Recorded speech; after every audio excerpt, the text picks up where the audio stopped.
तो दोस्तों जैसे ही मानूर ईमान को अपनी और शावीर की वीडियो सेंड करती है, ईमान ये देखकर गुस्से में भड़क उठती है। सुबह का वक्त होता है, सब टेबल पे बैठे होते हैं। ईमान आते ही शावीर का गिरेबान पकड़कर उसे थप्पड़ मारती है और बोलती है, ये सब कुछ क्या है? अगर तुम इस लड़की को पसंद करते हो तो तुमने मुझसे शादी क्यों की? इसकी वजह से वहाँ पर शावीर को गुस्सा आ जाता है और वो ईमान को बोलता है, अभी के अभी मेरे घर से निकल जाओ, मैं तुम्हें अब हरगिज बर्दाश्त नहीं कर सकती। जिसकी वजह से वहाँ पर शावीर का बाप बोलता है, शावीर ये सब कुछ तुम क्या बोल रहे हो? ईमान तुम कहीं नहीं जाओगी। फिर दोस्तों वहाँ से शावीर गुस्से से चला जाता है। शावीर को अपनी बेइज्जती बर्दाश्त नहीं हो रही होती, जिसकी वजह से वो गुस्से से मानूर के पास आता है और उसे बोलता है, मानूर तुम्हें कैसे भी करके अब मुझसे शादी करनी होगी। ये बात सुनते हुए वहाँ पर मानूर बोलती है, शावीर जैसी तुम्हारी मर्जी। शावीर मानूर को लेकर कोर्ट चला जाता है। वहाँ पे जा वो दोनों शादी कर लेते हैं। इसकी वजह से वहाँ पर शावीर बेहद खुश हो रहा होता है। शाम का वक्त होता है। ईमान, शावीर का बाप और सब लोग मौजूद होते हैं। शावीर घर में इंटर होता है अपनी दुल्हन के साथ। जैसे ही शावीर का बाप उसके साथ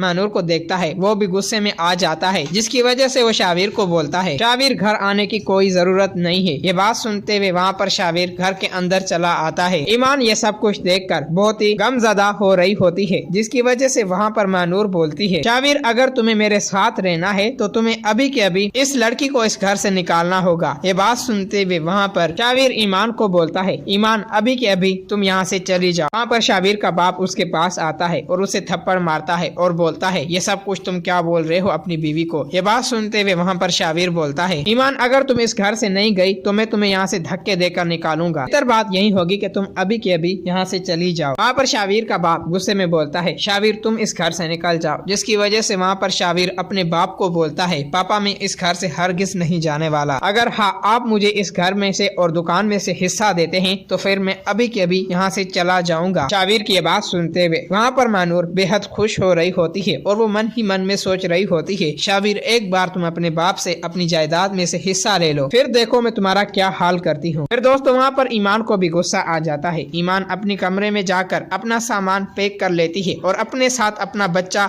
लेकर वहाँ से जाने लगती है। आर्यन बोलता है, ईमान तुम ऐसे अकेले मत जाओ, मैं तुम्हें छोड़कर आता हूँ। ये बात सुनते हुए वहाँ पर ईमान आर्यन को बोलती है और उसके बाप को, कोई जरूरत नहीं है, मेरी अब इस घर में कोई भी इज्जत नहीं रही और मैं अब इस घर में एक पल भी नहीं रुकना चाहती। फिर दोस्तों वहाँ से ईमान गुस्से से चली जाती है। शावीर अपनी नई दुल्हन को अपने रूम में लाता है। वहाँ पर शावीर का बाप ये सब कुछ नहीं देख पाता, जिसकी वजह से उसकी तबीयत अचानक से खराब हो जाती है। आर्यन जल्दी से अपने बाप के पास आता है और उसे हॉस्पिटल लेके चला जाता है। हॉस्पिटल में जाकर आर्यन डॉक्टर से कन्विंस करता है कि पापा को कुछ भी नहीं होना चाहिए। तो दोस्तों वहाँ पर मानूर शावीर को बोल रही होती है, शावीर तुम्हें कैसे भी करके अब अपने बाप से अपनी जायदाद में से हिस्सा लेना होगा, बल्कि अब वो तुम्हें इस घर में हरगिज बर्दाश्त नहीं कर सकते। ये बात सुनते हुए वहाँ पर शावीर बोलता है, सुबह होते ही मैं इस बारे में अब्बा से बात करूंगा। फिर दोस्तों वहाँ पर शावीर का छोटा भाई आता है और बोलता है, शावीर अब्बा की तबीयत बहुत ही खराब हो गई है, आर्यन उसे हॉस्पिटल लेके गया है, तुम जल्दी आओ हम दोनों हॉस्पिटल चलें। ये बात सुनकर वहाँ पर शावीर घबरा जाता है, जिसकी वजह से वो अपने भाई के साथ हॉस्पिटल चला जाता है। वहाँ पर शावीर की माँ रो रही होती है। शावीर जैसे ही आता है, शावीर की माँ उससे थप्पड़ मारती है और बोलती है, शावीर ये सब कुछ तुमने क्या कर दिया और तुम एक लालची औरत के लिए अपने बेटे को और अपनी अच्छी बीवी को खो चुके हो। शावीर अपनी माँ की बातों को इग्नोर कर देता है। कुछ ही देर बाद डॉक्टर आता है और बोलता है आर्यन को, अब आपके बाप की तबीयत ठीक है, आप उनसे मिल सकते हैं। फिर दोस्तों शावीर, आर्यन और उसकी माँ एक साथ चले जाते हैं रूम के अंदर। वहाँ पर शावीर का बाप शावीर को देखकर गुस्से से भड़क उठता है और बोलता है, शावीर तुम्हें यहाँ पे आने की कोई जरूरत नहीं है, बल्कि तुम अभी के अभी यहाँ से चले जाओ, तुमने हमारी सारी इज्जत मिट्टी में मिला दी, मुझे तुमसे ये उम्मीद नहीं थी। ये बात सुनते हुए वहाँ पर शावीर गुस्से में होता है और अपने बाप को कुछ भी नहीं बोलता और वहाँ से चला जाता है। ईमान अपने माँ बाप के घर पहुँच जाती है अपने बच्चे के साथ। वहाँ पर ईमान रो रही होती है। ईमान का बाप उससे पूछता है, ईमान ये सब कुछ क्या है और तुम इस वक्त क्यों आई हो और तुम क्यों रो रही हो? ये बात सुनते हुए वहाँ पर ईमान बोलती है, शावीर ने शादी कर ली है और उन लोगों ने मुझे घर से निकाल दिया है। ईमान के बाप को बहुत ही गुस्सा आ जाता है, जिसकी वजह से वो ईमान को बोलता है, बेटा तुम घबराओ मत, सुबह होते ही मैं आसिफ के पास चला जाऊंगा, तुम्हारे और शावीर के बारे में बात करूंगा। ये बात सुनते हुए वहाँ पर ईमान रो रही होती है। ईमान की माँ उसके पास आती है और उसे गले लगा लेती है। ईमान को कुछ हौसला मिलता है। तो दोस्तों अगर आप लोगों को ये वीडियो अच्छी लगी है तो इस वीडियो को लाइक करें।